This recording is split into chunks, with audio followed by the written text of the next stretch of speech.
Bonus. Trax. La fin d'année approche et puisque nous l'avions ouverte sur les résultats de notre Caractère Challenge, il était tout bonnement impossible de ne pas terminer 2025 avec un nouveau défi qui sera peut-être moins sexy mais certainement très utile à vos tables de jeu et vos vitrines, mes chers camarades Landridos, car voici venu le Décor Challenge.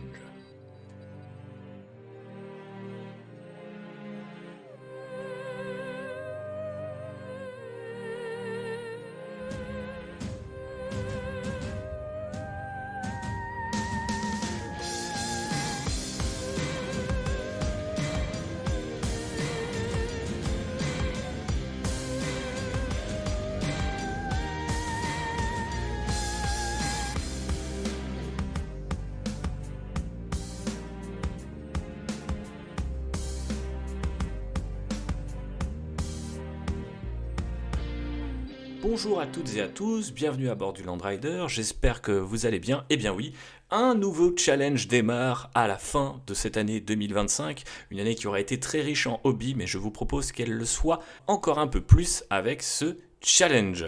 Mais au juste, d'où vient-il ?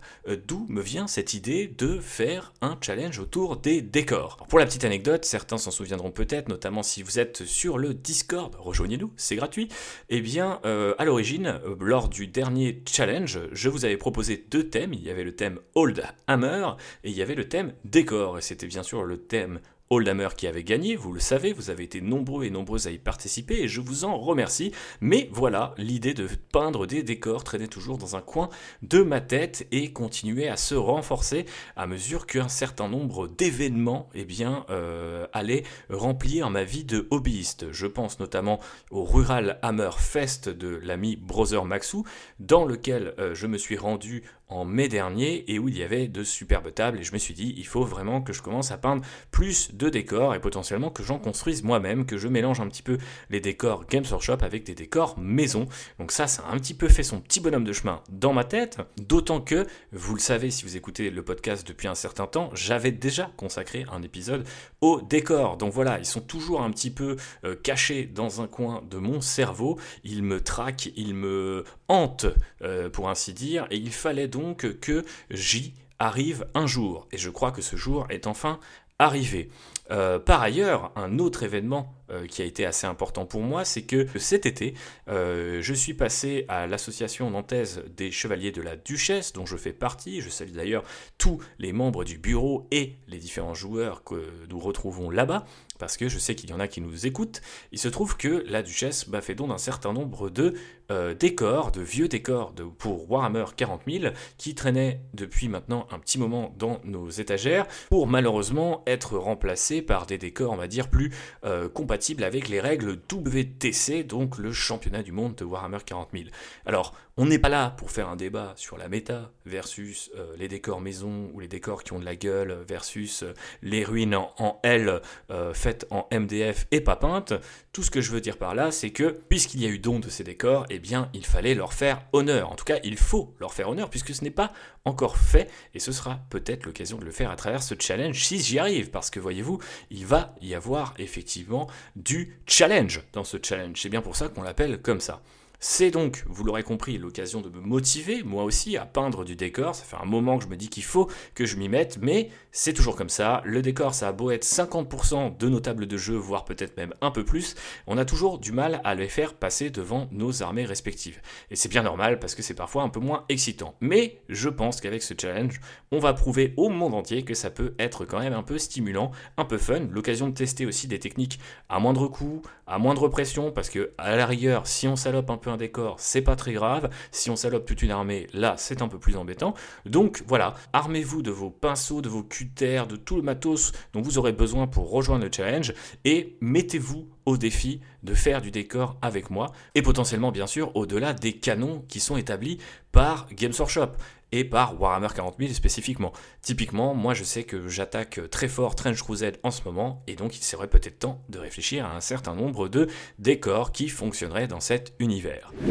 Mais justement, comment ça va se passer ce décor challenge ? Parce que vous commencez à connaître un petit peu la chanson. Quand on fait un challenge dans la communauté Landrider, on ne fait pas les choses à moitié et on fait un truc un peu gamifié, comme on dit de nos jours, et tout ça pour essayer de nous départager et d'entretenir notre motivation dans la joie et dans la bonne humeur. Il y aura donc des règles, et quelles sont-elles cette fois-ci? Eh bien, je vous le donne en mille. En fonction de vos décors, vous allez accumuler un certain nombre de points. Alors, pour ce faire, il m'a fallu regrouper les décors dans un certain nombre de catégories, que je vais vous décrire juste après, ne vous inquiétez pas, ne soyez pas trop pressés. Bien évidemment, ces catégories sont des catégories assez larges. Si vous avez un doute, on en reparlera sur Discord ou sur les réseaux sociaux. Et bien sûr, ces catégories, même si je vais utiliser des termes par exemple comme bunker, qui fait très Warhammer 40 000, ou à la rigueur très Trench Crusade, eh bien vous avez peut-être envie d'imaginer l'équivalent d'un bunker pour Age of Sigmar, et ça fonctionnera comme ça. Ne vous attachez pas trop aux termes, on va plutôt s'attacher à l'échelle et à l'esprit un petit peu de ces différents décors, dont voici les différentes catégories. Donc tout d'abord, on va commencer par les cratères et par les débris qu'on peut trouver sur un champ de bataille. Vous connaissez un petit peu la chanson. C'est potentiellement le niveau de décor le plus basique. Faire des cratères, c'est simple, il y en a même en plastique chez Games Workshop depuis des dizaines et des dizaines d'années, et par débris, j'entends peut-être les petits tonneaux d'essence, ce genre de choses qui peuvent traîner sur le champ de bataille et qui sont presque en fait des figurines à part entière plus que des décors, mais vous voyez l'idée. En gros, on va regrouper dans cette catégorie tous les décors qui sont un petit peu les plus simples, les plus basiques, et chacun de ces décors nous rapportera un point. Ensuite, on va passer au mobilier et au statut. Donc par mobilier, j'entends peut-être une table d'opération chirurgicale, un ordinateur de contrôle, ce genre de choses, comme on peut en avoir pour Kill Team, ou comme on peut en avoir pour d'autres, univers de fantasy, peut-être une bibliothèque, une étagère avec des livres, ce genre de choses, ça compte. Et également les statues, bon là, je vous fais pas un dessin, tout ce qui peut être un peu de l'ordre de l'ornementation pour habiller vos tables, ça vous offrira 2 points par décor. On passe encore d'un niveau, et là on va parler des barricades et des conduits que les joueurs de Warhammer 40 000 connaissent très bien. Bon, pas besoin de vous faire un gros dessin, peut-être si sur les conduits, vous voyez un petit peu, si vous connaissez l'univers 40 000, de ces conduites à plasma, ces espèces de gros tuyaux, de pipeline, peu importe comment on les appelle, il peut avoir des équivalents dans les univers de fantasy, je ne sais pas trop ce que ça pourrait être, mais on peut imaginer, je ne sais pas, des troncs d'arbres renversés, ça peut aussi faire office de barricade, donc on reste un petit peu dans cet esprit de décor un peu rectiligne, mais déjà quand même plutôt costaud en termes de taille. Et ça vous donnera 3 points. Ensuite, on passe au cran supérieur avec les bois, les forêts, la végétation de manière plus dense. On pourrait même dire les zones de décor. C'est-à-dire non pas des décors qui se réduisent à une figurine, mais qui sont composés d'un ensemble, d'une surface si vous préférez. Par exemple, un champ de mine ou effectivement une forêt. Tout ça, ça compte, et ça compte plutôt bien puisque ça vous offrira 4 points pour chacune de ces surfaces. Attention d'ailleurs, je ne considérerais pas qu'un seul arbre, par exemple, soit une forêt. Donc si par exemple vous faites un arbre, ça compte peut-être plutôt comme une sorte de débris, ou comme peut-être en fonction de sa taille, comme une statue, comme peut-être même des barricades, si c'est un ensemble de bosquets qui forment une forme de barricade. Donc attention, la végétation est un peu tricky et elle pourrait porter à confusion, donc je vous mets un petit holà directement. Les 4 points, c'est bien sûr pour des zones, des décors en surface. Ensuite, on arrive presque à la fin de nos catégories avec les collines, les grosses structures industrielles, les bunkers, en gros tout ce qui a un petit peu de verticalité et qui prend de la place. Ce n'est pas encore exactement une ruine qui sera notre dernière catégorie, donc je la mets un petit peu à part pour l'instant.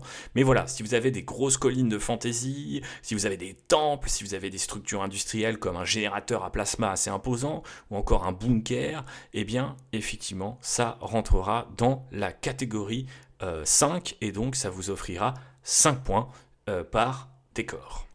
Et enfin, la 6e et la dernière catégorie, les ruines. Et par ruines, j'entends les bâtiments pour le coup un peu effectivement souvent en L, en U ou même en O en fonction un petit peu de leur taille, les plus gros bâtiments à Warhammer 40 000 qui ont généralement plusieurs étages, etc. Vous connaissez la chanson. Là aussi, ça peut porter un petit peu à confusion. Il y a des décors pour Age of Sigmar qui sont des ruines mais qui sont beaucoup moins imposants. Donc il faudra un petit peu se réfréner sur les définitions. J'ai pas trouvé beaucoup mieux et j'avais pas vraiment envie de me prendre la tête avec des mots qui de toute façon ne seront jamais tout à fait opérationnels et 100% justes. Donc je vous demande de faire preuve d'un petit peu de patience et de réflexion effectivement, si vous avez par exemple les décors de Spearhead, eh bien pour Age of Sigmar, ça ne comptera pas comme des ruines, peut-être plutôt comme des barricades par exemple, ou éventuellement comme des structures industrielles si vous combinez ces décors-là entre eux sur un même socle par exemple. Et cette dernière catégorie, puisque c'est la plus imposante, elle vous rapportera 6 points par élément de décor.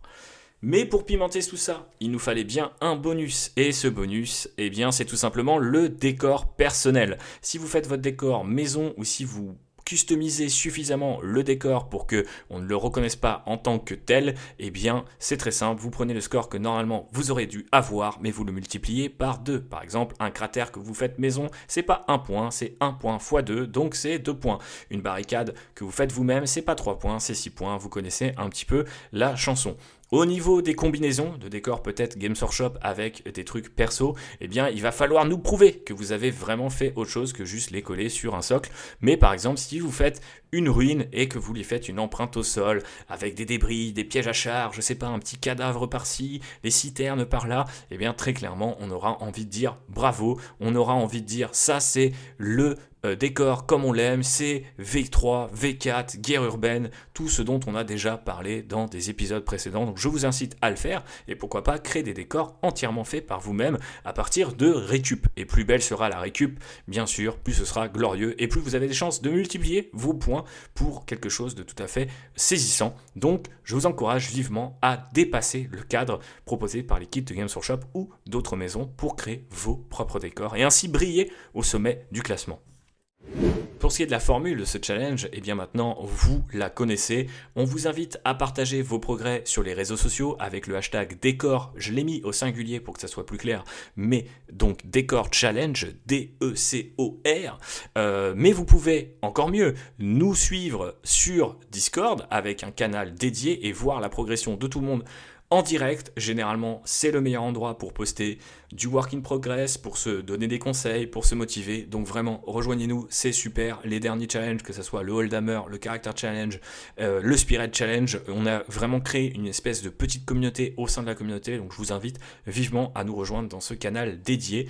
Et du coup, vous aurez toutes les infos à cet endroit. Si jamais vous avez un doute et que vous n'avez pas envie de réécouter ce que je viens de dire sur les règles, tout sera écrit dans ce canal dédié, donc rejoignez-nous. À l'issue de ce concours, comme d'hab, un petit live en début d'année prochaine, du coup, sans doute en janvier 2026, où on passera en revue vos réalisations. Il n'y a pas grand-chose à gagner, si ce n'est un peu de gloire, un peu de fame, et bien sûr, mes compliments les plus illustres. Donc vous aurez un peu plus de 2 mois pour participer, c'est quand même déjà pas mal. On débordera un peu sur janvier, donc en fonction aussi de votre avancée, on se fixera une date plus précise et un rendez-vous sur Twitch. Mais d'ici là, n'oubliez pas du coup de nous envoyer vos réalisations sur Discord ou par mail à cette adresse landriderpodcast tout attaché @gmail.com.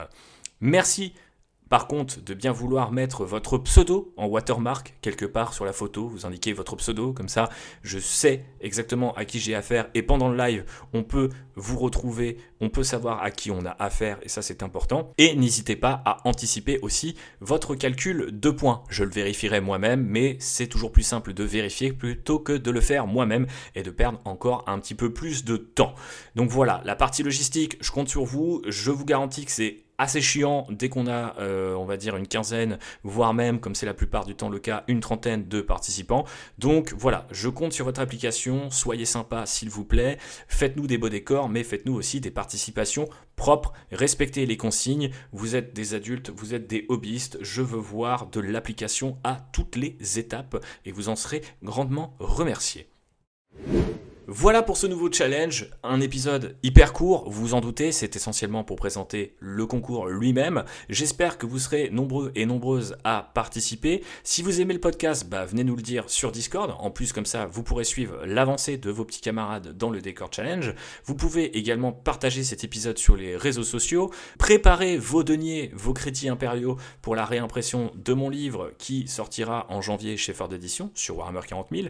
Et Attention, nouveauté, vous avez désormais l'occasion de soutenir le podcast d'une manière toute bête, c'est de faire vos achats chez My Hobby Place, une boutique qu'on ne présente plus puisqu'elle fait jusqu'à moins 20% sur tout votre hobby, les kits Warhammer, les peintures, tout le tralala. Vous allez sur My Hobby Place, il y a un lien d'affiliation que vous pouvez retrouver en description de ce podcast, sur notre Linktree, à vrai dire partout, mais si jamais vous ne l'avez pas de panique, lorsque vous allez passer votre commande, quand vous arrivez au bout de vos achats sur My Hobby Place, eh bien le site va vous proposer de reverser 5% de votre commande au créateur de contenu de votre choix, créateur de contenu affilié bien sûr à MHP, et nous en faisons joyeusement partie depuis peu, donc à votre bon cœur messieurs dames, à l'approche des fêtes, nul doute que cela ne sera très utile et qu'en plus vous ferez plaisir sans avoir à déverser le moindre euro supplémentaire. Maintenant, si vous avez beaucoup de chrétiens impériaux qui dorment, vous pouvez aussi toujours nous soutenir